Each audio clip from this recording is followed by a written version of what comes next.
बैठक होगी, 7वें चरण की शिक्षक बहाली शुरू हो सकती है। बड़ी खबर निकल करके सामने आ रही है। सभी विभागों ने नियमावली पर सहमति दे दी है। नई नियमावली से 3 लाख पद भरे जाएंगे। लंबे समय से यह मांग की जा रही है। रजनीश हमारे साथ जुड़े हुए। रजनीश, 7वें चरण की शिक्षक बहाली पर जो मुहर लगने की संभावना है वो लगातार बढ़ती जा रही है। क्या अपडेट है? क्या रास्ता साफ हो सकता है?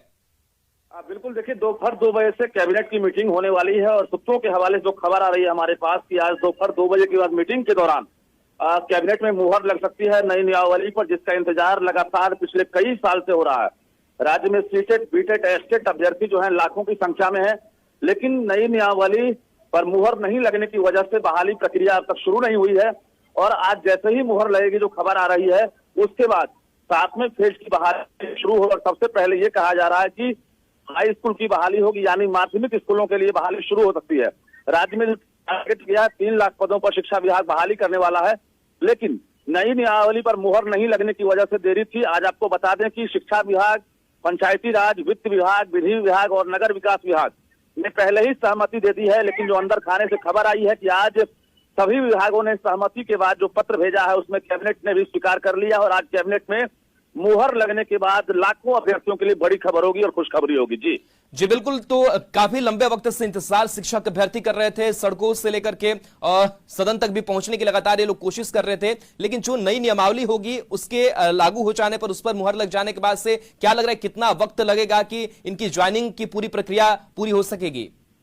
देखिए, बिल्कुल चुनावी माहौल शुरू हो चुका है और एक तरह से लोकसभा चुनाव है 2024 में, 25 में विधानसभा चुनाव है। सरकार के लिए भी एक बड़ा एजेंडा तय करना है, क्योंकि 10 लाख नौकरी और 10 लाख रोजगार की बात सरकार ने पहले ही कह दी थी, महागठबंधन सरकार ने। ऐसे में अब जो पूरी प्रक्रिया शुरू होगी, तो लोकसभा चुनाव से पहले कहा जा रहा है कि विज्ञापन निकलने के बाद हाई स्कूल यानी माध्यमिक की बहाली पूरी कर ली जाएगी। उसके बाद विधानसभा से पहले ये टारगेट रखा गया है कि जो प्रारंभिक स्कूल के शिक्षक बहाली प्रक्रिया है उसको भी हम पूरी कर लें। तो कुल मिलाकर इस तरह से चुनाव को देखते हुए भी जो सरकार जो है एक्शन में आई है। और आज बैठक के बाद मुहर लगने पर जैसे ही सहमति बनेगी, उसके बाद जो है लाखों की संख्या में जो अभ्यर्थी हैं उनका इंतजार खत्म होगा और स्कूलों में खाली पद भी भरे जा सकेंगे। जी, नई नियमावली को लेकर के लगातार शिक्षक अभ्यर्थी अपनी मांग जो है वो उठा रहे थे। इस नई नियमावली के जरिए कितना आसान होगा उनकी ज्वाइनिंग, या फिर जो पूरी जो भर्ती प्रक्रिया है वो कितनी आसान होगी और इसका फायदा अभ्यर्थियों तक पहुंचेगा?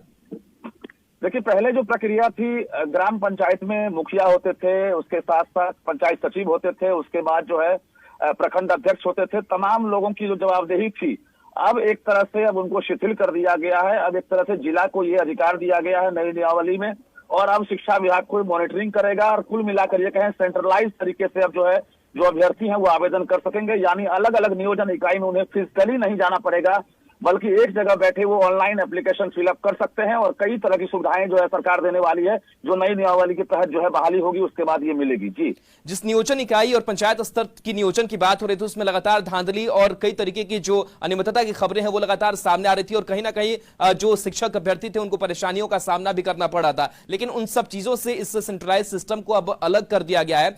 तो क्या लग रहा है कि अब कितनी जो यह पूरी प्रक्रिया है वो अब अलग हो चुकी है? देखिए, बिल्कुल ट्रांसपेरेंसी लाने के लिए ही पूरे सिस्टम को सेंट्रलाइज किया गया है, क्योंकि ऑफलाइन मोड में जब बहाली प्रक्रिया चल रही थी उस वक्त कई प्रकार की धांधली हुई।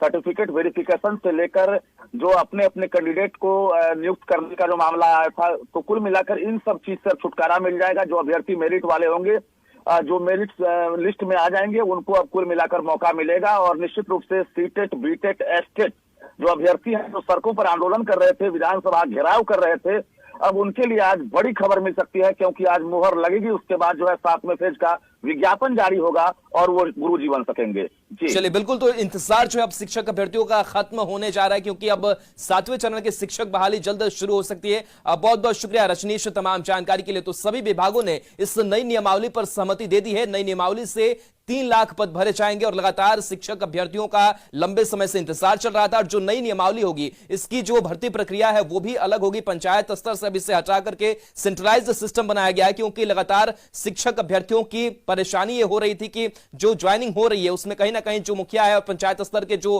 प्रतिनिधि इसमें शामिल हो रहे हैं, वो कहीं ना कहीं बड़ी